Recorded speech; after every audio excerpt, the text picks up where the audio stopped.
Ako ste stalno umorni, imate grčeve ili vam srce ponekad preskoči, problem možda nije stres, nego nizak kalijum. I evo šta većina ljudi ne zna. Banana nije ni blizu najbolji izvor. Kalijum je jedan od najvažnijih minerala u telu. Bez njega mišići, nervi i srce ne mogu da funkcionišu kako treba. Ali danas, zbog načina ishrane, ogroman broj ljudi ima manjak, a da toga uopšte nije svestan. Zašto je kalijum ključan? Kalijum je elektrolit koji reguliše rad srca, sprečava grčeve u mišićima, pomaže nervima da šalju signale, balansira višak soli u telu. Zato nizak kalijum može dovesti do umora, slabosti, vrtoglavice, pa čak i nepravilnog rada srca. Zašto ga nema dovoljno? Evo 3 glavna razloga. Previše prerađene hrane, puna soli, skoro bez kalijuma, premalo povrća. Najbolji izvori kalijuma su biljke, a njih najčešće jedemo najmanje. Gubitak elektrolita, znojenje, kafa, alkohol i stres dodatno troše kalijum. Pitate se, koje namirnice su bogate kalijumom? Evo šta treba da ubacite u ishranu. Već danas.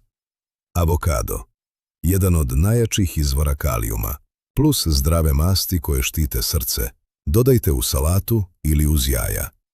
Lisnato povrće, spanać, blitva. Ovo je bukvalno super hrana za elektrolite. Kuvano lisnato povrće sadrži visoke količine kalijuma i lako se vari. Krompir sa korom. Više kalijuma nego banana. Ključ je ne pržiti ga. Najbolje, pečen ili kuvan. Banana. Dobar izvor, ali ne i najbolji. Koristite je kao dodatak, ne kao osnovu. Losos.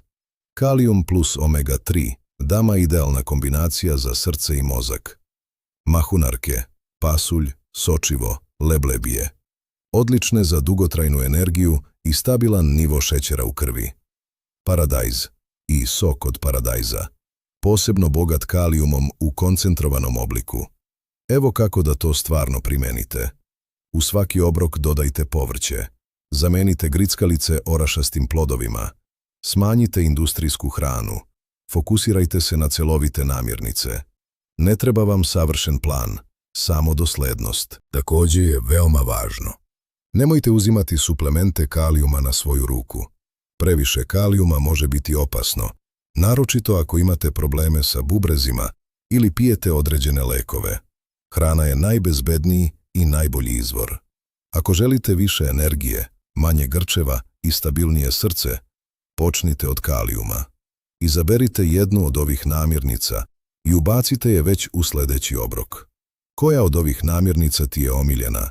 Napiši u komentaru. Ako vam je video pomogao, zapratite kanal za još jednostavnih savjeta o zdravlju.